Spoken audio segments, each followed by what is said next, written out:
What's up, everybody, and welcome to another episode of The Confusion Records. I'm your host, OC, and we're going to dive right into things right now. This is going to be about the red and the blue list. The president now has the power to be able to inject a martial law anytime he wants.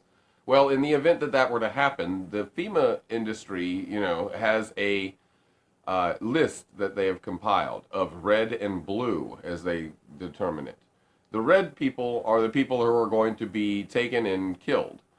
Because they are considered dissidents. The blue lists are people they think they can take to a reconditioning camp and change your mind into believing what they want you to believe happened during this time of crisis. So enjoy, sit back, and see what you can learn about the real FEMA.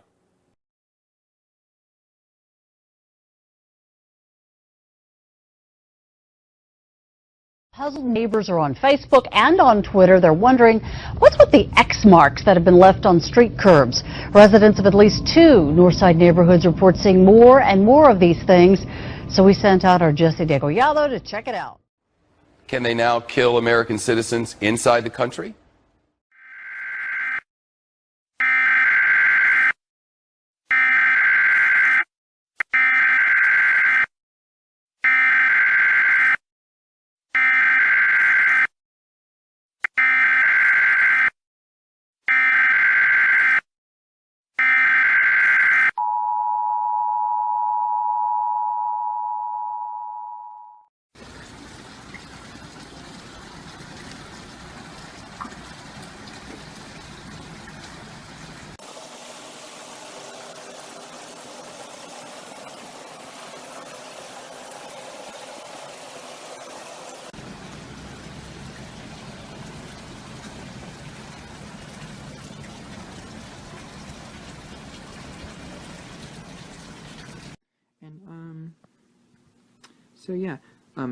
I found this sticker on somebody's mailbox, and no, I did not.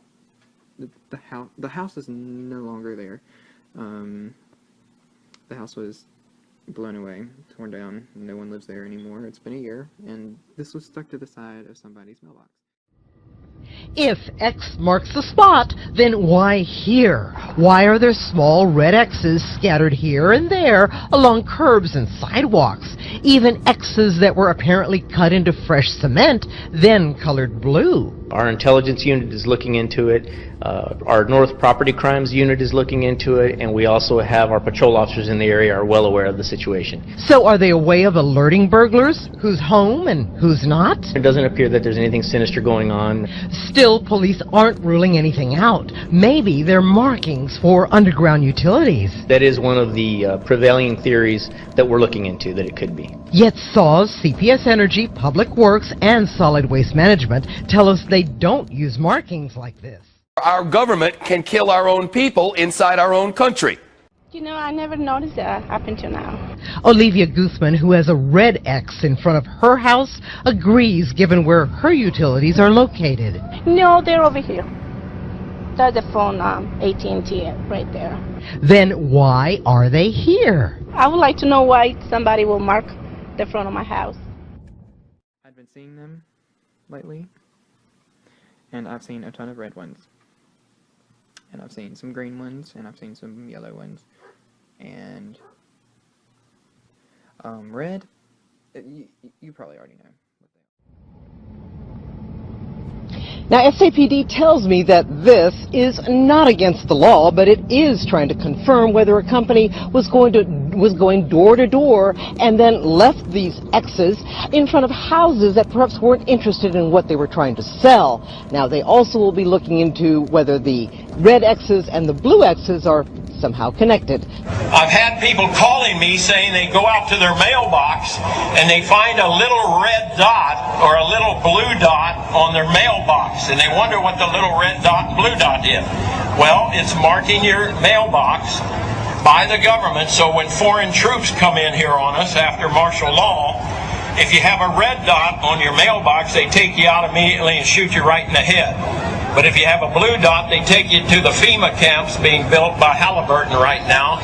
A little bit of mud isn't stopping the construction of a FEMA dome in Lumberton. Crews began the work in April. Towering more than 50 feet above the ground, this 25,000 square foot building being built between Lumberton Intermediate School and Lumberton High School is the first of its kind in Southeast Texas.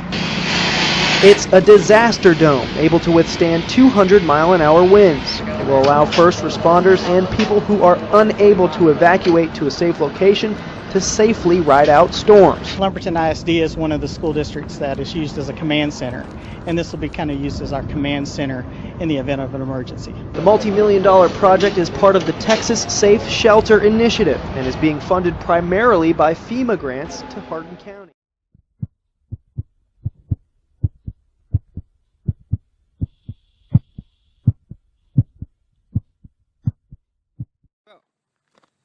Let's go look at what there is on it and what there was actually. We have a yellow color code sticker.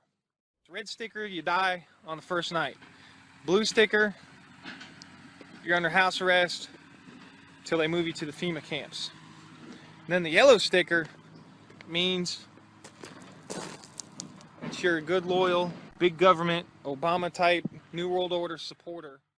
President Obama today proposed something new. Something called prolonged detention.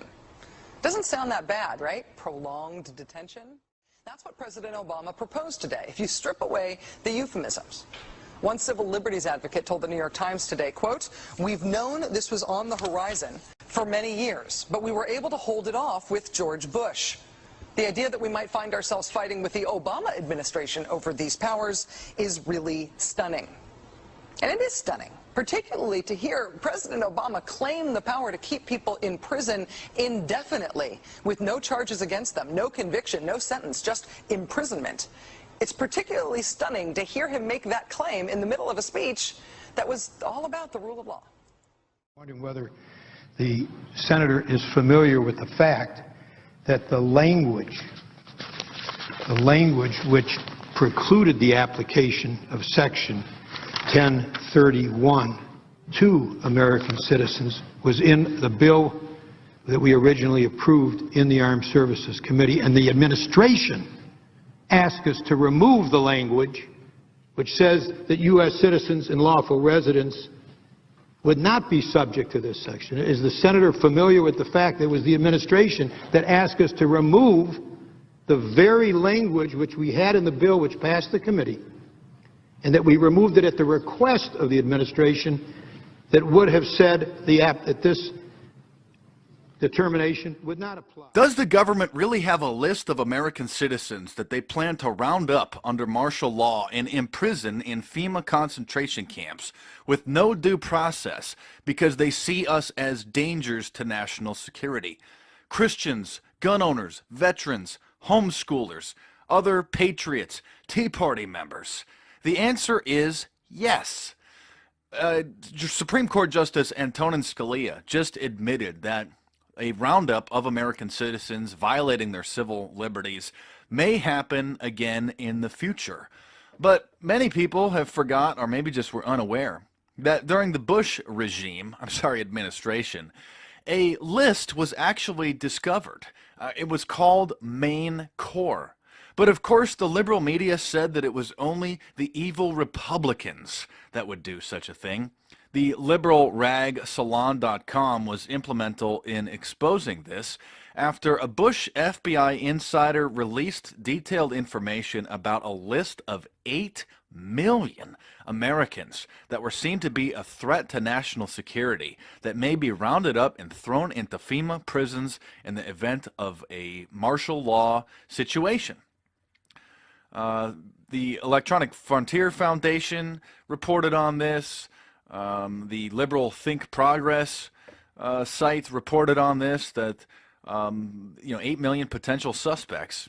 Again, it's called Maine Core, but these liberal rags are only giving you half of the story. Radar Online reported on this. You can't get a full screenshot on that. But of course, Obama would never do anything like that, right? I mean, that's only something that the evil Bush regime would do. Those evil neocon conservatives. Wrong. It's something that any political party would do, Republican or a Democrat. And the IRS, of course, was used to harass, intimidate Tea Partiers under the Obama direction. Of course, Fox News back in the day just debunked these evil FEMA camp conspiracy theories, even though on the 2004 Republican National Convention in New York City, hundreds of protesters were rounded up and taken to a secret FEMA prison that was secretly built and maintained in an old bus depot on the Hudson River, right there in New York. These are actual photos from inside this secret FEMA prison. Notice the fences and the barbed wire. Yes, every major city has one of these FEMA secret prisons. And of course, as I said earlier, in Hawaii, Justice Antonin Scalia was talking with the University of Hawaii Law School, and he said that you're fooling yourself, you're kidding yourself, if you think that internment camps will not return. Now, I don't like the fearmongers. I don't like the people that are just constantly warning about the FEMA camps, the people that see a train load of tanks, and just start warning that impending martial law. Of course, I'm very familiar with the FEMA coffin story, which has just recently started recirculating about the photos of the reported hundreds of thousands of coffins that are going to be used to murder people in the concentration camps. This story is really filled with half-truths. Maybe I'll do a different full video explaining the facts from the fiction here. But at some point in time, it may be another 20, 30 years, the Christians and anti-government dissidents like myself will be thrown in prison and exterminated. Because we're going to refuse to worship the Antichrist, whose most people are going to consider to be God. That is how deceived we have become as a society. Most people are so far detached from reality. I mean, if you've checked any of my debunking videos, literally half of the people thumb them down and start arguing and making death threats to me in the comments because they believe that Justin Bieber is a reptilian shapeshifter based off of some funny-looking footage from his arrest. Or these people believe that the Illuminati plans a false flag terrorist attack and encoded it into a cartoon or a card game. And then when the predicted false flag attack never happens, just year after year after year after year after year, these people just forget. They don't have the mental capacity to remember their panicking false flag fanaticism. But the FEMA Roundup list is real. It's called Main Core. But again, the liberal media that did report on this, just in small alternative outlets like Salon.com, the Electronic Frontier Foundation, Think Progress, it didn't make it into the mainstream because that would cause people to panic. But of course, it's just the evil Republicans that would do that. Obama would never do that to Christians or conservatives, Tea Partiers, veterans, gun owners. No, they would never do that. See, these blogs only give you their slanted half-truth, their partisan, prism viewing, skewed news. So there you go. Yeah. Oh, even Democracy Now, of course, headed up by Amy Goodman, reported on this. New evidence reveals top secret government database used in the spy program. Oh, but Obama's just keeping us safe. Obama's just spying on foreign citizens. They're not using the National Spying Agency to spy on Americans.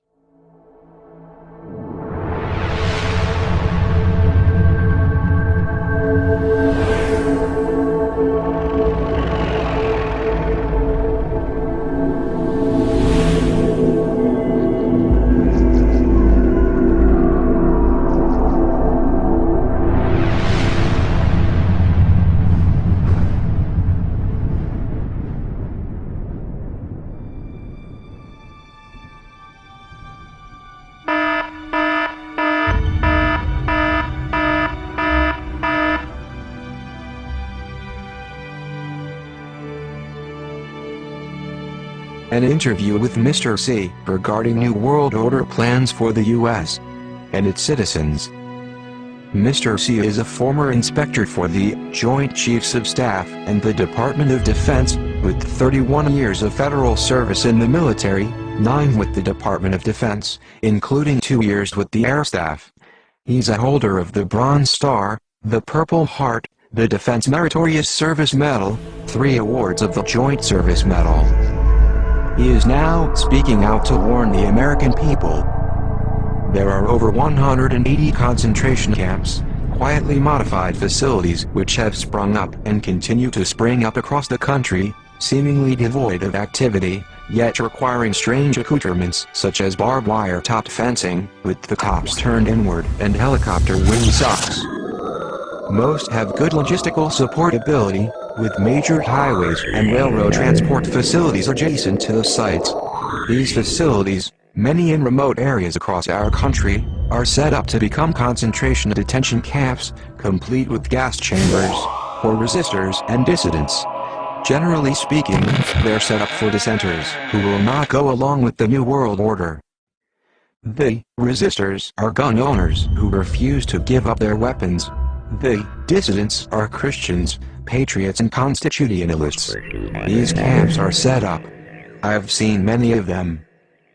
The boxcar gas chambers. The boxcar gas chamber building fence is marked with special red-blue zone signs. This corresponds to the mission of the red-blue lists under martial law. This will become a death camp. They're only going to handle Category 1 and 2 red and blue people there.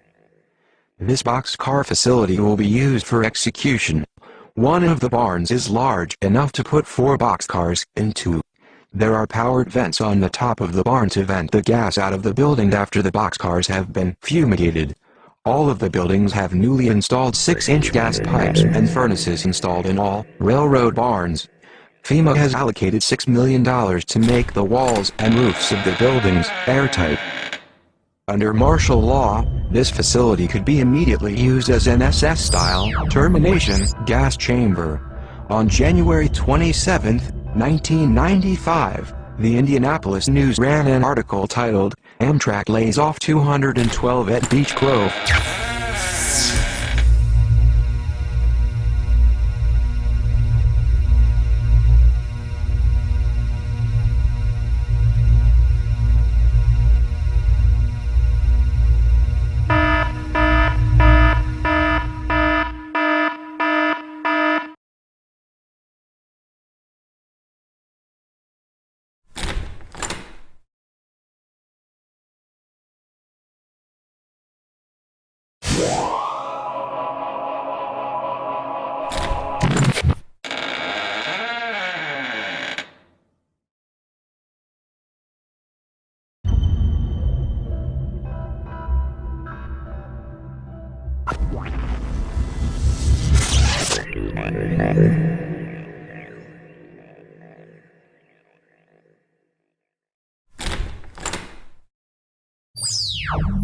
Recently, media has exposed the presence of over 600 cancers.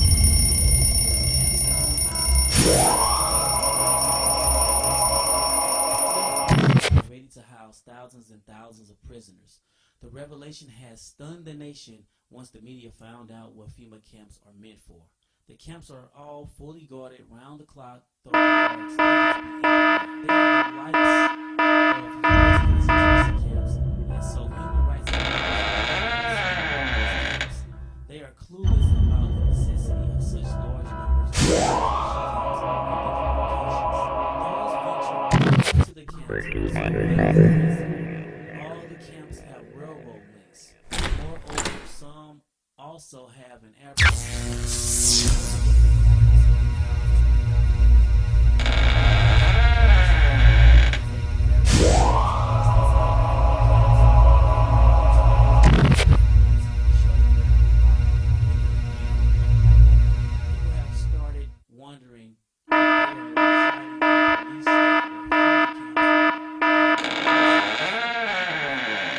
The television crew tried to confirm about the existence of prisoners from the security officials, but the security man refused any answer about facilities.